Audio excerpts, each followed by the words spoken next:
Are we good? Are there any questions about stoichiometry?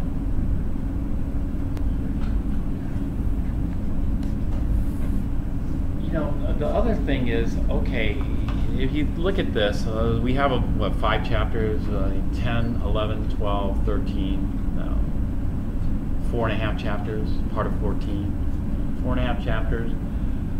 You got to think they're going to be like 4, if I did 4 questions from each, 4 times 4 is 16. If I did 5 questions from each chapter, 5 times 5 is maybe 25 questions, roughly. So you got to think, how many questions are there going to be from each chapter? And then what were the most important calculations? What were the most important ones? So let's see how many quantum questions I asked.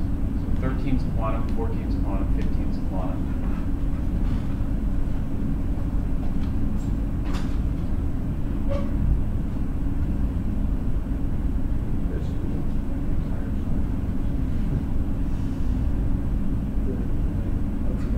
Quantum was a long chapter.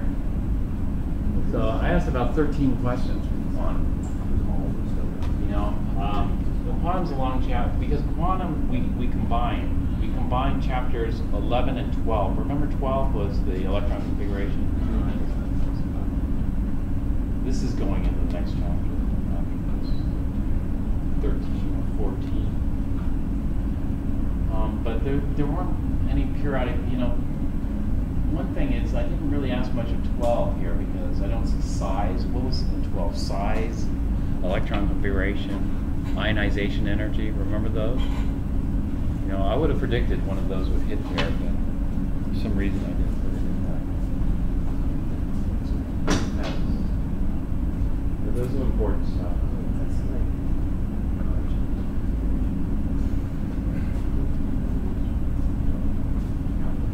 All right, so 13. Visible light is a very small part of the entire electromagnetic spectrum. True. That's true. Radio waves always move slower than gamma rays. True. Well, I don't know. So they have long wavelengths. They have long energy and long wavelengths. They have long wavelengths, but that means they have a lower frequency. But do they move slower? That's the question. Do they move slower? Well, let me qualify this in a vacuum. And it has to do with C. C is called the C, which is 2.998 times 10 to the 8 meters per second, or 3.0 times 10 to the 8 meters per second is called the speed of light. Is that just the speed of fast light, or is that the speed of slow light, or is that the average speed of light? The average. So some light moves faster, like gamma rays. Some light moves slower than the speed of light. There's always the same. Well, actually, the frequency increases, that decreases the velocity. I'm assuming it's the velocity. yeah, it's the velocity of light, but it's different than because it's light. Light behaves different. There is something about something happening faster than the speed of light. It's kind of a signal. We want things that, Superman, that was it. Faster than a speeding bullet, right? The speed of light.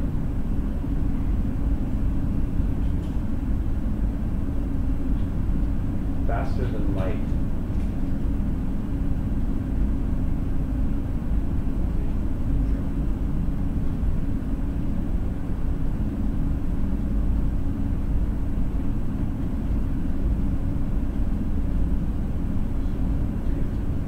Yeah, faster than light.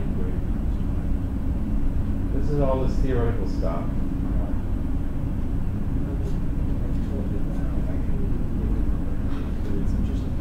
But the speed of light's slow. I mean, if you have communication from the moon, maybe they should send it by gamma rays because it would reach the Earth faster. Right now, they send things like radio waves. Radio waves from the moon, they take a long time to get here, right? The sun, Mars, there's going to be a time delay because of the speed of light. But it turns out that the radio waves, if you listen to the live broadcast, what's the time delay? let's say if you're listening to, it's negligible, right? And so actually radio waves move at the speed of light. And so what do gamma rays move at? The speed of light. And so the speed of light is a constant in a vacuum. So let's see. So in a vacuum they're the same. They're the same.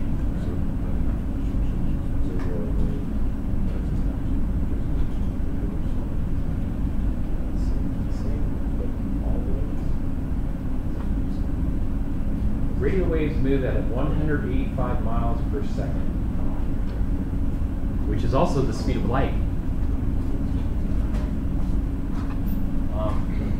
The reason that radio waves travel at the speed of light is that they are electromagnetic radiation. They're not sound waves. Sound waves move at the speed of sound, which is a lot slower than the speed of light. Light travels much faster, so you'll see a flash and then you'll see a bang during an explosion.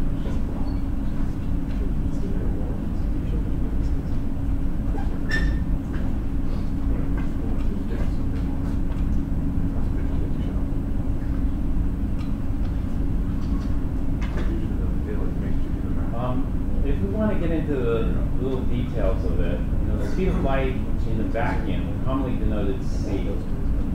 But in different media, light can travel at different speeds.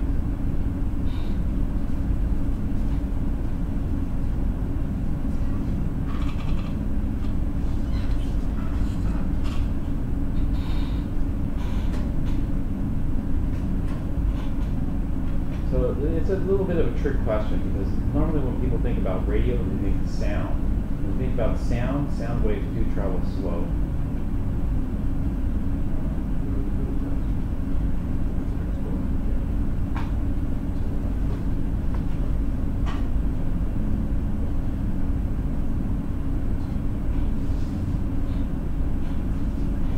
And so this one, the best answer would be false. They're moving at the same speed. Gamma rays have a lot more energy because they have a much higher frequency. Radio waves have a much lower frequency. Within a continuous spectrum, there are regions of forbidden energy.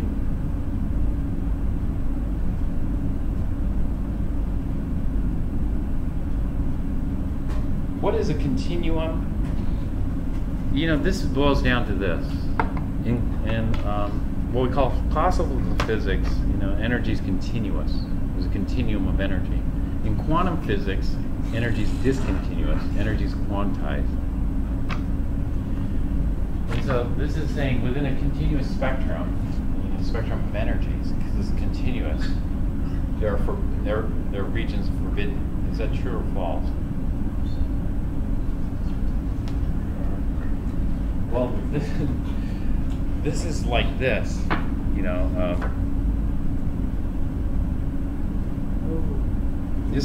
this is like saying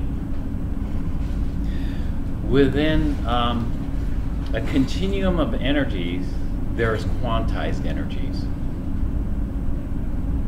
Does that make sense? Maybe it's not the best because they're actually there.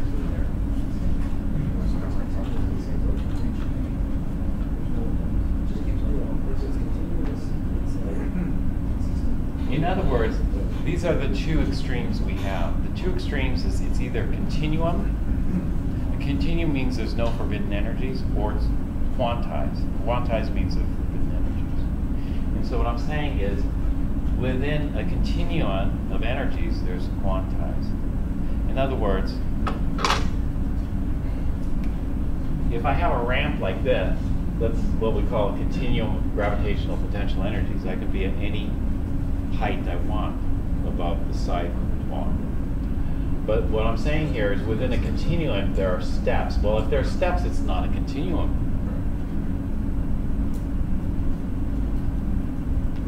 So it's false.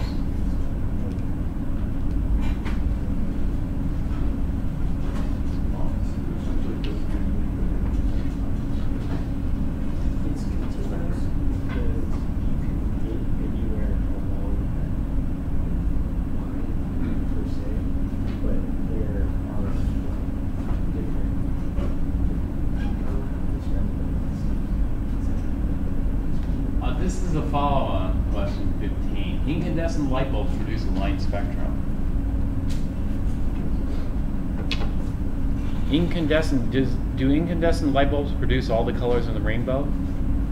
Or only certain colors in the rainbow?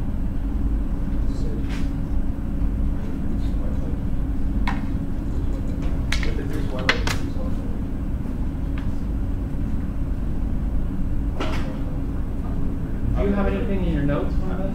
No, I don't.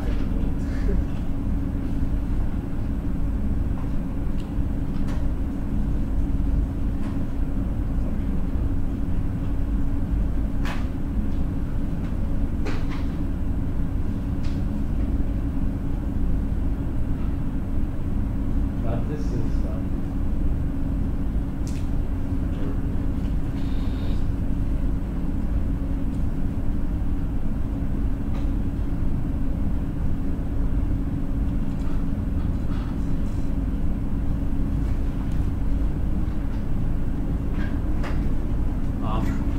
daylight from sunlight. We see continue. We see all the colors in the rainbow.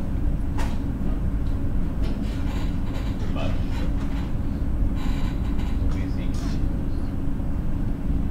LEDs used to not be continuous until somebody devised the blue LED. Before somebody devised the blue LED, we only had green LEDs and red LEDs.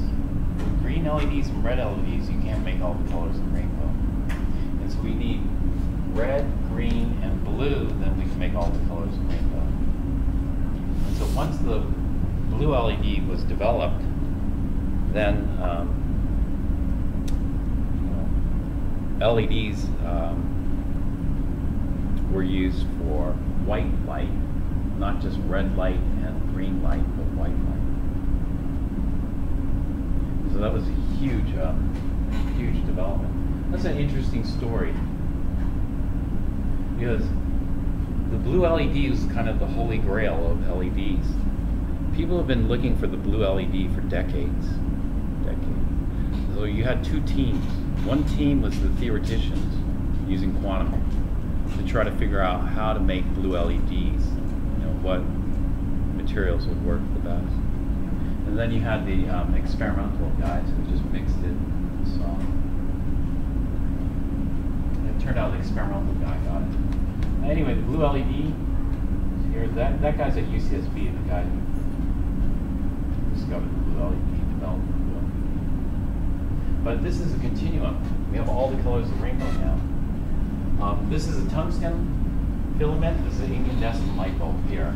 Incandescent light bulb is continuous. You have all the colors. All the colors make white light. A fluorescent lamp makes white light, but it makes a weird white light. All the colors are here, but it's weird. If we see a discontinuous spectrum, like hydrogen, this is what we call a line spectrum. A line spectrum is discontinuous because we have allowed, and forbidden. And so continuous spectrum has no forbidden regions. A line spectrum has lots of forbidden regions. This is what it's about. And so incandescent light bulb, this is just, I don't know if you had it in your notes, if you didn't have it in your notes.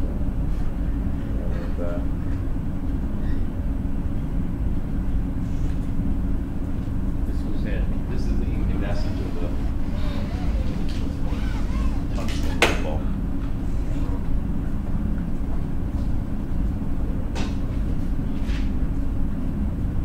And so that was either, you probably either knew it or you didn't.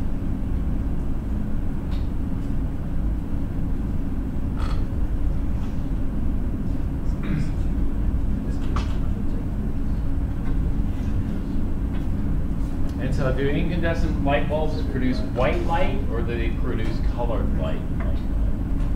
If they produce white light, then it's continuous. All colors of the rainbow. All right, 17. Modern day scientists visualize electrons orbiting the nucleus in a circular orbit. Well, that's false. In fact, that's called the, 17 is called the Bohr theory, or the Bohr model. It's false. 18. Heisenberg uncertainty principle means we visualize electron position as a Sphere, path, or cloud? Cloud. A probability cloud.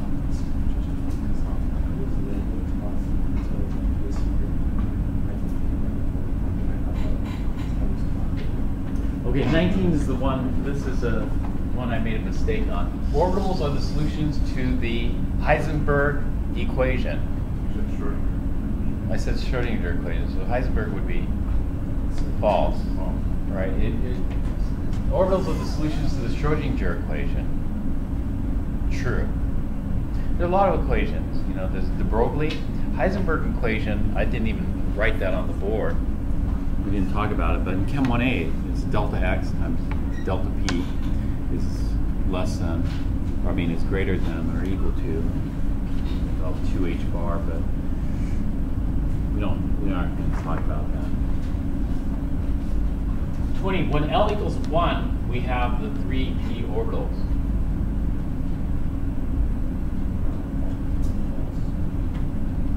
That's actually true. When L equals 0, we have the s orbital.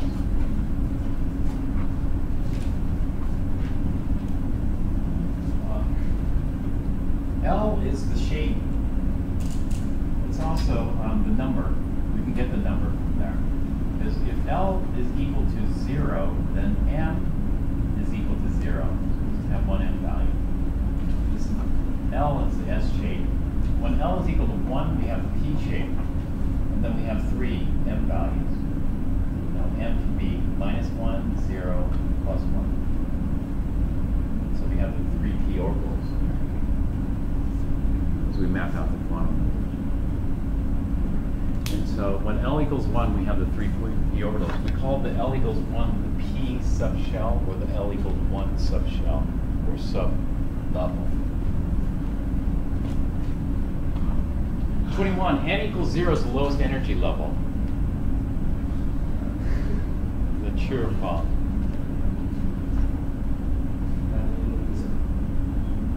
N equals 0 is the lowest energy. That's false. N equals 1 is the lowest. Where does that come from? That comes from what equation? The Schrodinger. If we try to plug in n equals 0 into the Schrodinger equation, it fails. It's forbidden. Schrodinger equation tells us the allowed states. The allowed states are what we call orbitals. 22, 2D orbitals violate quantum mechanics because it is too small. Because L is too small.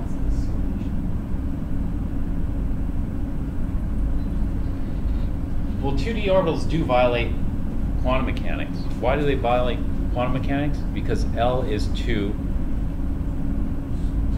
big. L is too big. What's the maximum L value? L takes on all values.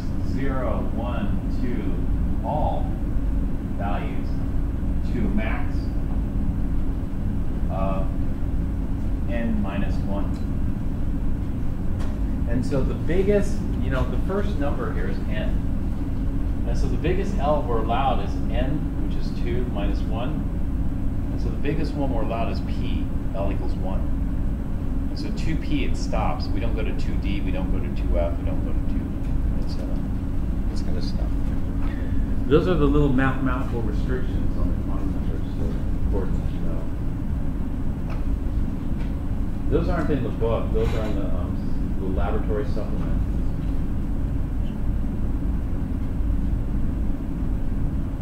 All right, there's a gap here. You might have noticed there's a gap here. The gap here is no atomic size, no ionization energy, no energy level diagram, this kind of stuff. And so there's a kind of a gap here, very important stuff.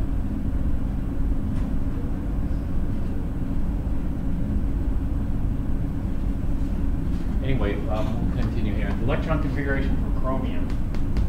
This one's a trick question. Because it looks right, but it isn't right.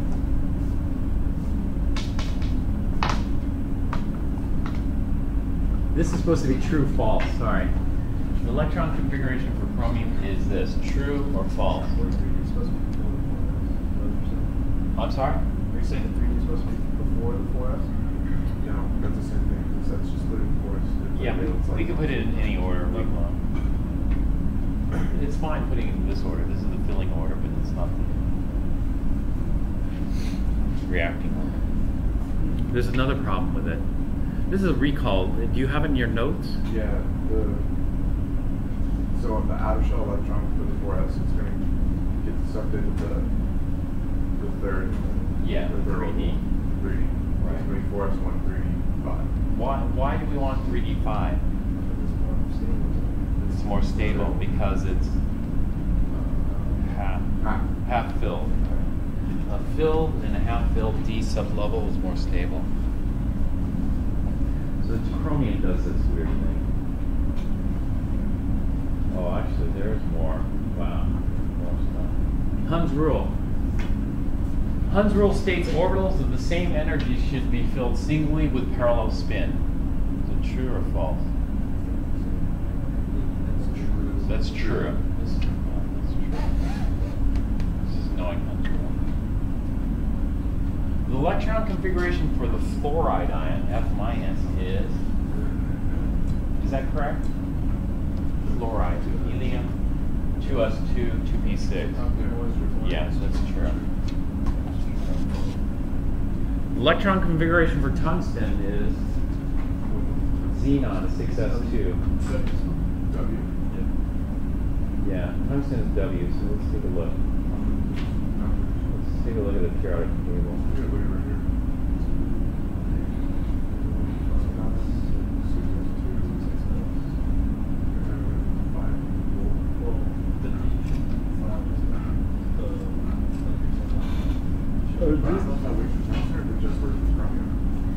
Well, tungsten's here, right? So this is 74, so we go back to, it's got to start off with xenon, 54.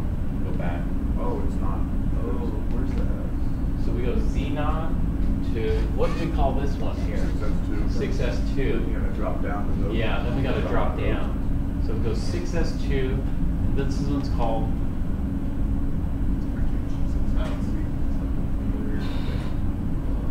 these are the F's. Is this 3F, 4F, 5F, 6F? What is this first one? 5F? No, F starts at, no, it doesn't start at 3. F, we can figure out what F starts at here. Because it's L equals 0 is S, L equals 1 is P, L equals 2 is D, L equals 3 is F. It's got to start at 4 because N equals 4, the maximum L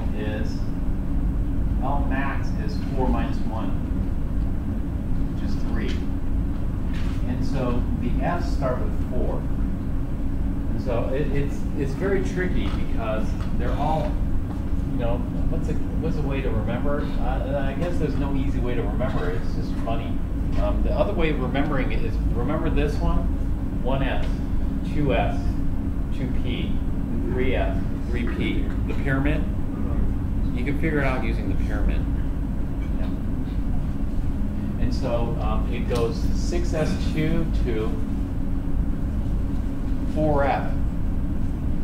So 6s2, 4f, how many are there? 14. 6s2, 4f, 14, and then we're back to the d's. What would this d be? 5, yeah. 5d1, 5d2, 5d3.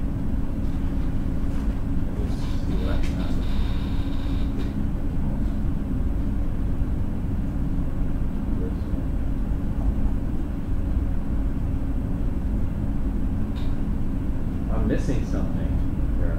You're missing I'm missing the entire 4F sublevel. The whole 4F subshell is missing. In fact, this is not enough electrons. Xenon's 54, 55, 56, 57, 58, 59, 60. This is only 60 electrons, but xenon is, I mean, not xenon, tungsten is 74. So electrons don't add up. And so tungsten, this is supposed to be true or false, sorry. Is it true or false? False, that's false. So I screwed up on this test here. Fix that. Let's go on to 27. Which bond is most polar?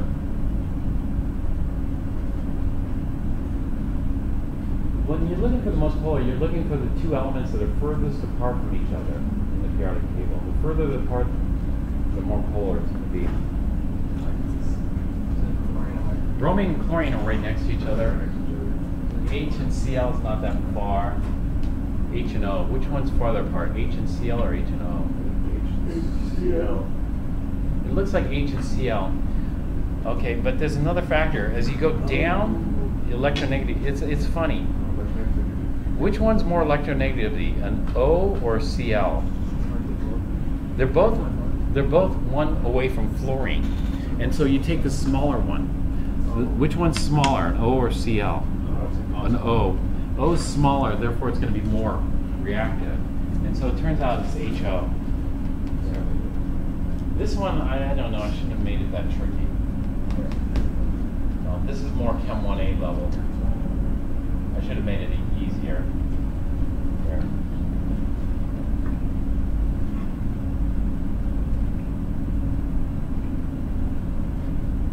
'28 is, do you know what alkaline earths are or not? Yeah, that's group 2. Group 2, so the charge will be 1/2.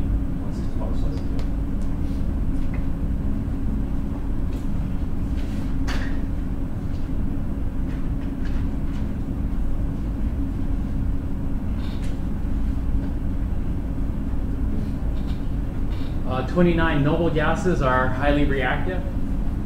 False. They're not reactive at all. The bond between a metal and a non-metal is likely ionic. What is the predicted bond angle? Okay, this is not going to be on our test. Right? Or is it? Did we have Vesper on our test? Yes. Oh, we do. All right, so what is the predicted bond angle in CO2? We need the Lewis structure. And so the first thing is we got to draw, it is 180. When we draw the Lewis structure, the final Lewis structure is going to look like this. There are two groups, 180.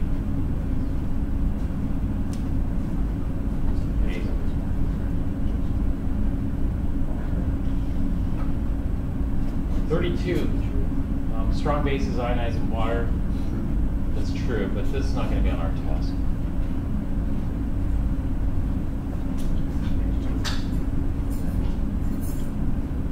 What is the predicted bond angle? So this would be like the ideal bond angle. What's the ideal bond angle in H2O? 180. So we do the same thing. We draw the Lewis structure, but the Lewis structure of this looks different because this carbon has two groups, but oxygen has 4 groups.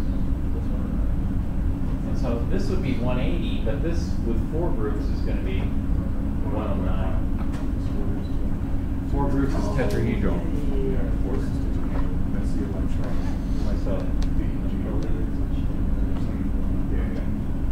What is the predicted bond angle in SO2? So we need the Lewis structure for SO2.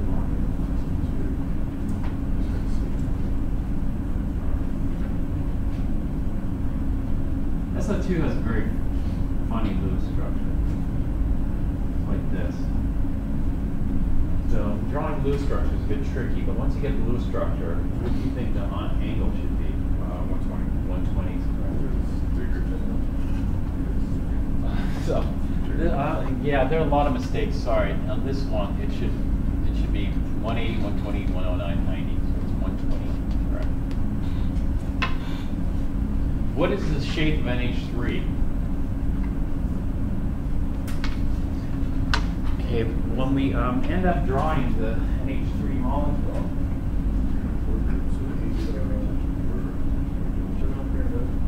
the Lewis structure doesn't always show the shape. So if we look at the Lewis structure, it looks to be T-shaped. Is it T-shaped? No, because we would draw this as a tetrahedral. Call it the wedge and dash diagram of 3D Lewis structure. So it would be trigonal here middle. You're right. E. Ammonia.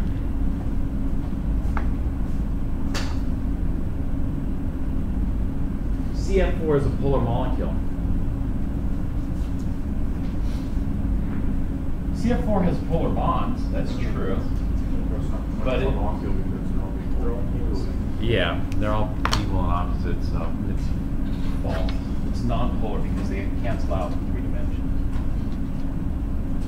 H2O is a polar molecule. H2O doesn't cancel out. It's got a bent boomerang shape to it, so it doesn't cancel. So that's true. H2O is a polar molecule. That's true. All right, 38. 38. This is. We have this on the last test. Yeah, So it won't be on this test.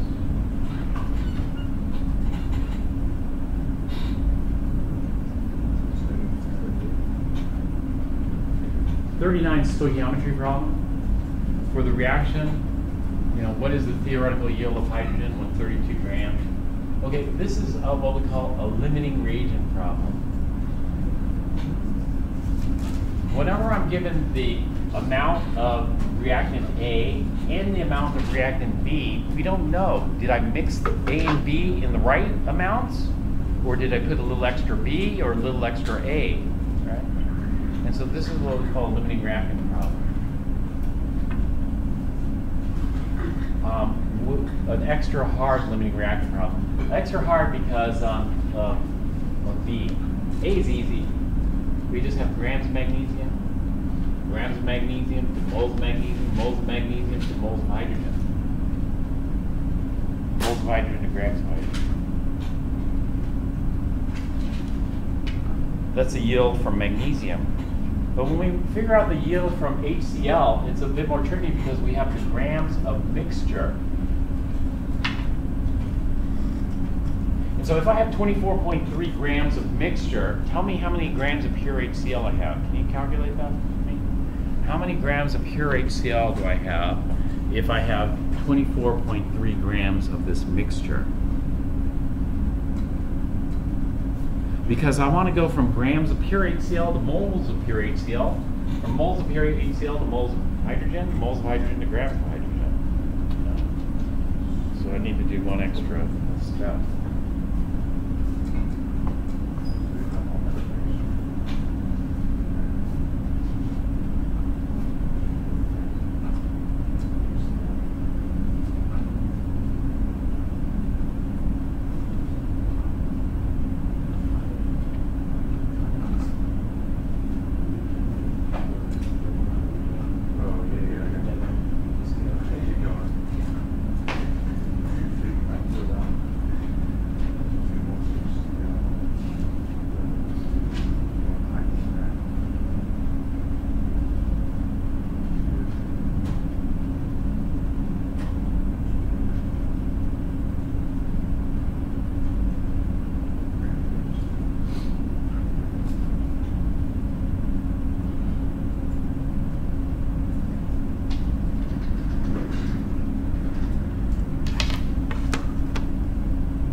Oh, actually, just I want how many grams of pure HCl there are in 24.3 grams of mixture.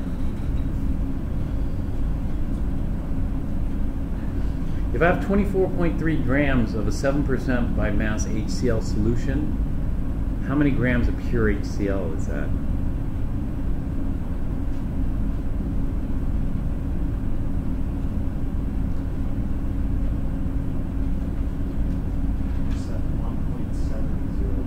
Yes, 1.7.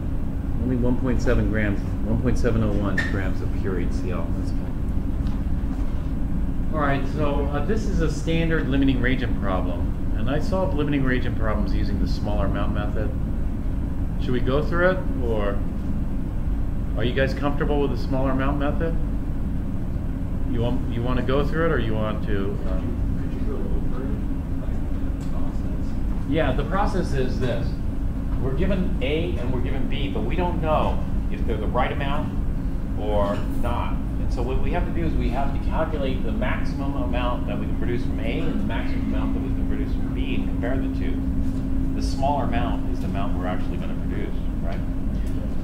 Because we can't...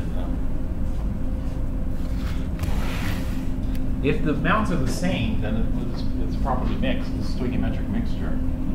It adheres to stoichiometry. But if it's not, then we got excess reagent, limiting reagent problem. And so what we do is first we calculate the yield based on magnesium. And I have 32 grams of magnesium. So how much hydrogen am I going to get from 32 grams of magnesium? Well, I just do this. Got to go from grams of magnesium to moles of magnesium. What's the molar mass of magnesium? 24.331.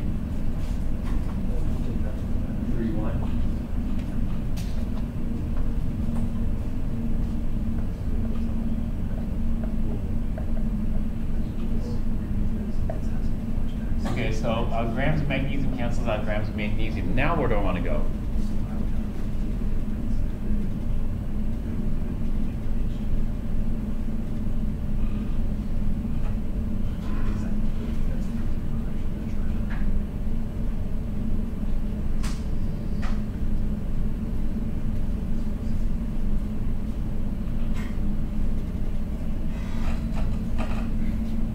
Where do I want to go now? Moles of Mg to moles of H2. Yeah. What's the mole ratio? 1 to 1. 1 to 1. So. Okay. Now where? Or on the moles of H2 to grade. Yeah. Now we want 4 sig figs. So if I use 101, I get 202. Well, that's only 3 sig figs. And so rather than using 101, I'm going to use 1008, which is going to give me 2016, just so I get 4 sig figs. And so I'm going to go 2.016 grams of H2 per mole.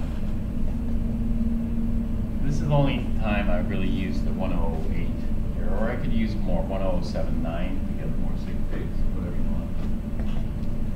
Okay, so how many grams of hydrogen? If I could use up all of my A, how many grams of hydrogen would I get? So it's 32 divided by 24.31 times 2.016. And that gives me a yield of 2.653 grams of hydrogen. If I could use up all my A. Well, let's see, if I could use up all my B, and so I have 24.3 grams of 7.00% HCl. If I use up all my B, how many grams of hydrogen can I produce? And so I have 24.3 grams of HCl solution. It's not pure HCl, so I can't go straight. What a lot of people do is they'll convert this, they'll go straight from grams to moles. You can't do that because this is not 100% HCl. And so we got to do something here. What did you do? We know how much pure HCl is in 100 grams of this solution. If I had 100 grams of this solution, how many grams of pure HCl do I have? 7 grams. Yeah. I'd have 7.00 grams of pure HCl. And so for every 100 grams of that solution, I have 7.00 grams of pure HCl contained in there. So the grams of solution cancel. Well, the big problem in dimensional analysis is people people have a hard time putting units down. People who have a hard time putting units down don't survive very long in science. They don't get very far. Or they quickly learn that they got to put the units down. And so this is kind of putting down, because this is grams of HCl, this is grams of HCl. What's the difference? Well, one's solution, the other's not. The other's pure. And so sometimes people will put pure, here, just to emphasize. All right, if we have pure HCl, the molar mass. So chlorine's 35.45, and here I could use 101 for hydrogen because that's going to give me my 4 sig fig. So this is going to be 36.46. So 36.46 grams of pure HCl per mole of HCl. All right, now where? Now to hydrogen. And so I need, for every 1 mole of H2, I need how many moles of HCl? 2 moles. Then the molar mass of hydrogen, 2.016 grams of H2 for every mole of H2.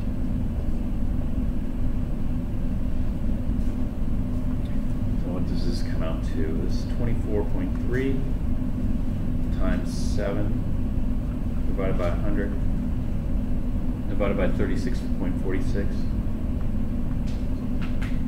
divided by 2 times 2.016. 0.047.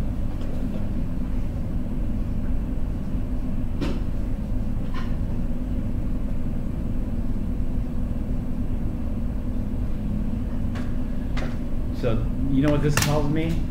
Assuming I did the calculations correctly, this tells me I'm going to run out of HCl well before I run out of magnesium. And so once I consume all the HCl that was present in that solution, there's only 1.7 grams of HCl present in that solution. I'm only going to produce 0.047 grams of hydrogen. And then I can't produce any more because there's no more HCl left. And so I have a huge excess of magnesium. Well, what this says is this. This is going to be my, what is that called? The actual yield or the theoretical yield? No. This is called my theoretical yield. The actual yield comes from you trying to capture it. If I tried to capture all 0.047, let's say you got to make sure none leaks out. You got to make sure you capture every little bubble of hydrogen that comes off. What if you miss some? You've lost it. That's your actual yield. Your actual yield depends on you, the experimenter. How good are you at capturing hydrogen gas? It's hard. It's not so easy. You're going to lose some, especially hydrogen. Hydrogen is difficult to capture, all of it. And so in theory, we've just made this much. But if I'm going to take this hydrogen and put it into a container and then sell it, like at a chemical company, then most likely I'm going to lose some of it. Hopefully not too much. I want actual yields in the 90% range. Okay, so stoichiometry always yields the theoretical yield. The actual yield comes from the experimenter, or it's given.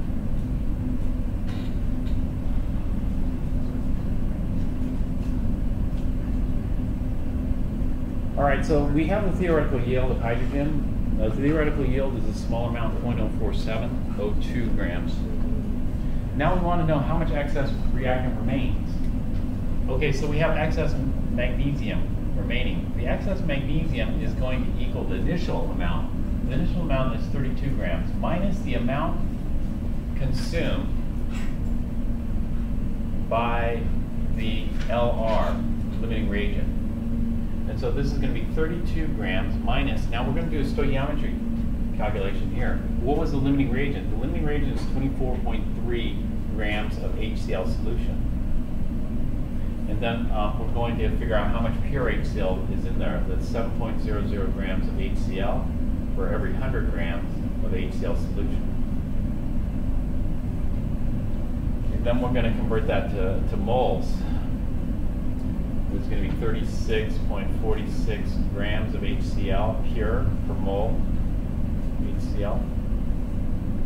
And then we're going to go straight to magnesium, the other reagent. And so here, for every mole of magnesium that reacts, we need 2 moles of HCl. So this is going to tell us how much magnesium this HCl reacted with in moles, and then we want this in grams. The molar mass is 24.31 grams of magnesium per mole of magnesium. And so how much of the 32 grams is going to be consumed? Not much, I think. But we'll see. So I'll take 24.3.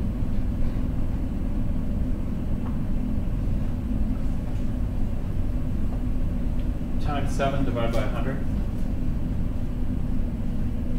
Divided by 36.46. Divided by 2 times 24.31.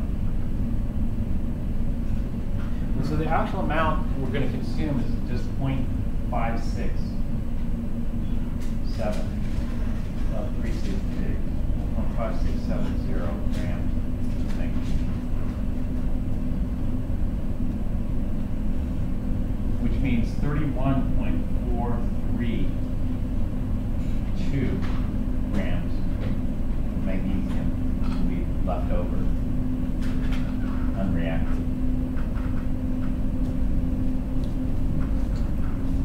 So how much excess reactant remains? 31.43 grams.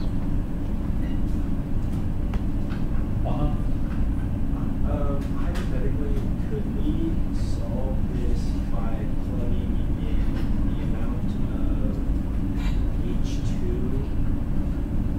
like starting off with that amount of H2 and then solving for Mg used? Okay.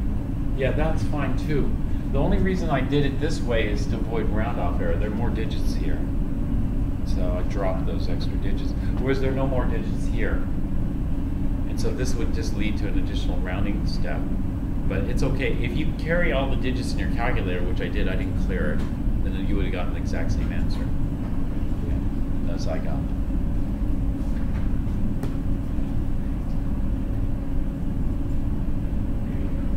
Any other questions on 39? Do you think a limiting reagent problem will be on your test? Yeah. Student number 40.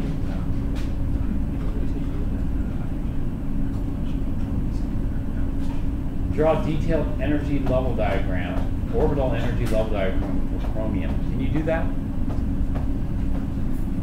Why don't you do that and let's compare our diagrams.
That's it for the time.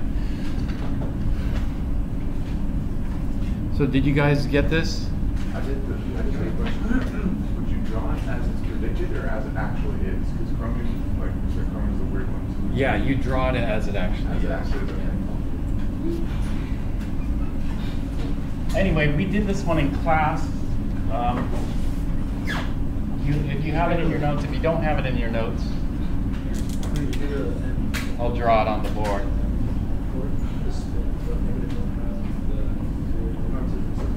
Well, let me make brief mention since I went over time. Sorry. This one we did too, I think, right? Bicarbonate. Well, this one we did too, but make sure you draw it just like I did.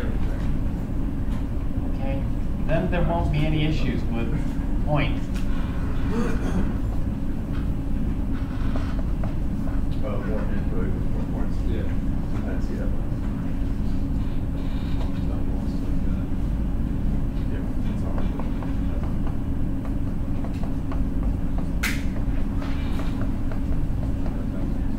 So what did you do? Did you do this? Yeah. And then you're good. What do I mean by more info? More info, I could have done this.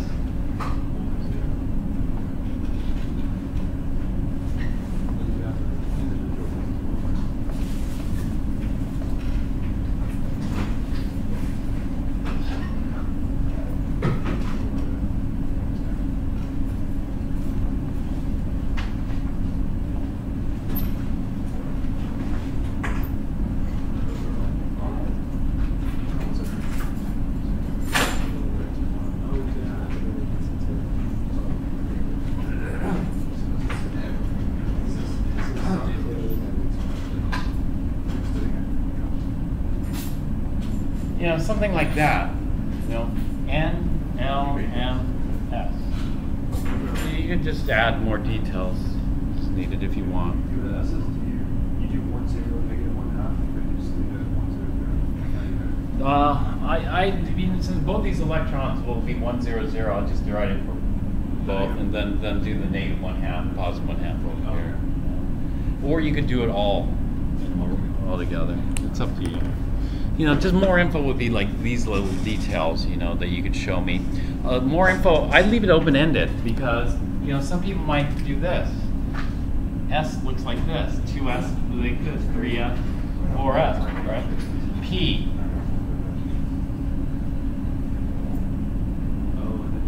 You know, it depends on, you know, and so this is like a kind of a bonus, you know, if people want to go and show me more, then great. If not, it's okay. You know, there's going to be a certain minimum. The certain minimum would be like, you know, just the basic diagram.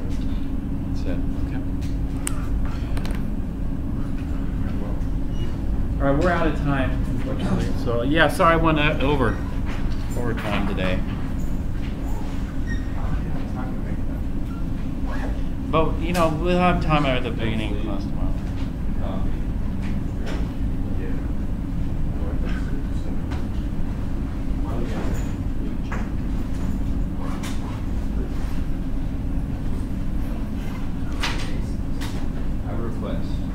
Can you take a look through this and tell me if I'm missing anything?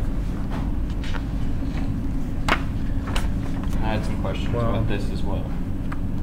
But this is more important because I feel like this is what I can study off of, not so much that.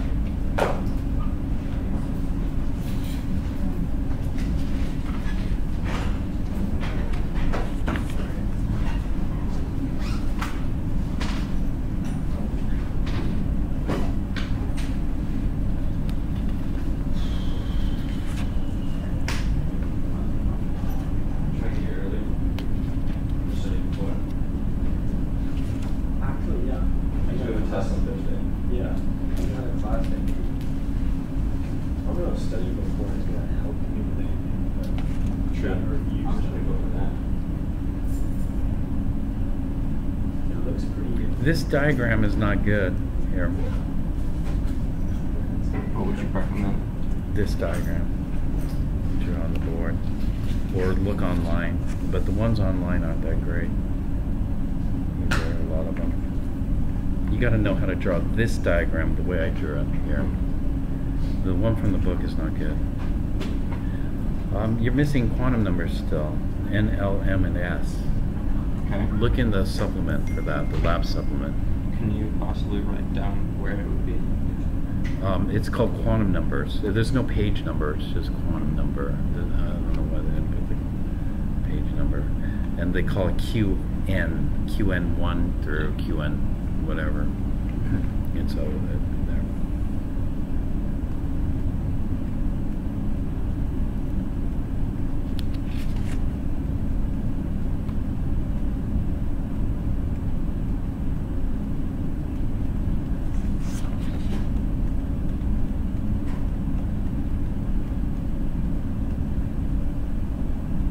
You didn't put the trend of the ionization energy here. For what?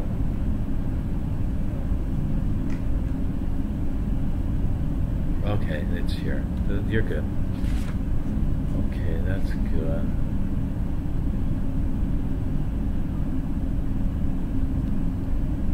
Covalent bond.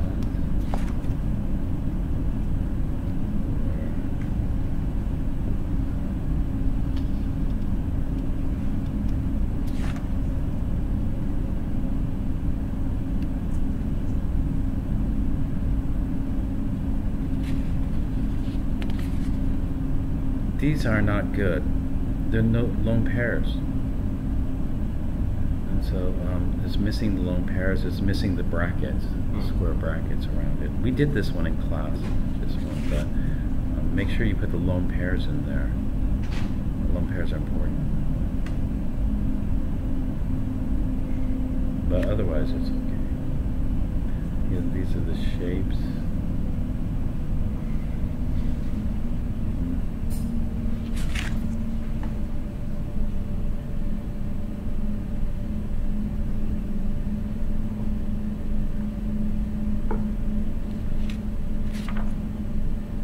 Could you possibly write, if I give you a pen, like a thing, use that, missing, or need to be added to?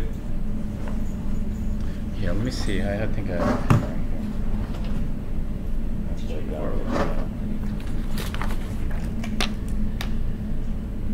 Okay, one, you need the quantum numbers.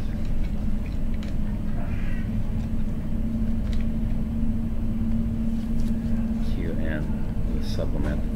And then you need the orbital diagram.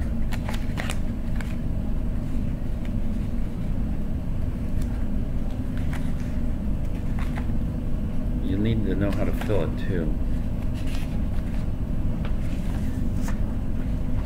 This is not good.